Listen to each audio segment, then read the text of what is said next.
Hello friends, welcome back to our channel. Friends, आज की इस वीडियो में हम ये बात करेंगे कि आपको फाइनेंशियल ईयर 2024-25 और असेसमेंट ईयर 2025-26 के इनकम टैक्स के रिटर्न को 15 जून के बाद ही क्यों फाइल करना चाहिए। फ्रेंड्स, अगर आपने अभी तक हमारे चैनल को सब्सक्राइब नहीं किया है तो आप अभी कर दीजिए, क्योंकि इससे हमें मोटिवेशन मिलता है आपके लिए ऐसे वीडियोस को आगे लाने के लिए। सो फ्रेंड्स, वीडियो स्टार्ट करते हैं। फ्रेंड्स, जैसा कि मैंने अपनी प्रीवियस वीडियो में भी आपको बताया है कि फाइनेंशियल ईयर 2024-25 और असेसमेंट ईयर 2025-26 की इनकम टैक्स के रिटर्न को फाइलिंग करने की लास्ट डेट को गवर्नमेंट की साइड से डेट जो है उसको बढ़ा दी गई है। पहले इसकी लास्ट डेट 31 जुलाई 2025 थी, बट अब इस डेट को बढ़ाकर 15 सितंबर 2025 कर दी गई है।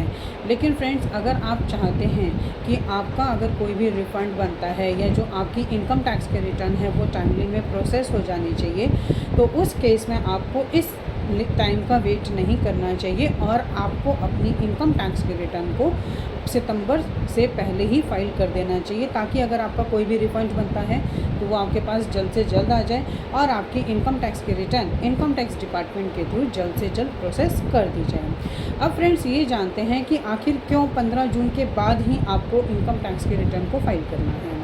फ्रेंड्स, बेसिकली क्या होता है कि जितने भी सैलरीड पर्सन होते हैं उनका फॉर्म 16 होता है और जो कि वो उनको एम्प्लॉयर से मिलता है। तो जब तक सैलरीड पर्सन को आपका फॉर्म 16 नहीं मिलेगा, आप अपने इनकम टैक्स के रिटर्न को फाइल नहीं कर पाएंगे। और एम्प्लॉयर के थ्रू, कंपनी के थ्रू जो फॉर्म 16 होता है वो 15 जून के बाद ही एम्प्लॉयज़ को मिलता है। तो इसलिए आप अपनी इनकम टैक्स के रिटर्न को 15 जून के बाद ही फाइल कर पाएंगे। दूसरा रीज़न ये है कि जब भी हम अपनी इनकम टैक्स के रिटर्न को फाइल करते हैं तो हमारे पास 26 AS और AIS की रिपोर्ट होना कंपलसरी होता है, जो कि इनकम टैक्स के वेबसाइट पे हमें मिलती है। और इनकम टैक्स की वेबसाइट पे ये दोनों चीज़ें भी 15 जून तक ही अपडेट होती हैं। तो इसीलिए जब भी आप अपने इनकम टैक्स के रिटर्न को फाइल करें, 15 जून के बाद फाइल करें, ताकि आपके पास आपका फॉर्म 16 होना चाहिए, आपका 26 AS कंप्लीट होना चाहिए और आपका AIS यानी कि एनुअल इन्फॉर्मेशन स्टेटमेंट भी आपके पास अवेलेबल होनी चाहिए। फ्रेंड्स, अगर किसी भी वजह से आप इन सब का वेट किए बिना अपने इनकम टैक्स के रिटर्न को 15 जून से पहले फाइल कर देते हैं तो उस केस में आपको क्या प्रॉब्लम आ सकती है।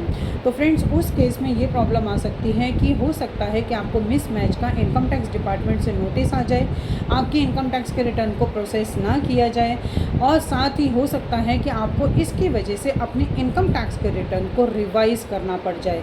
तो इससे क्या होगा कि आपका टाइम डबल वेस्ट होगा और साथ ही आपकी इनकम टैक्स के रिटर्न को प्रोसेस होने में इनकम टैक्स डिपार्टमेंट के थ्रू ज़्यादा टाइम ले लिया जाएगा।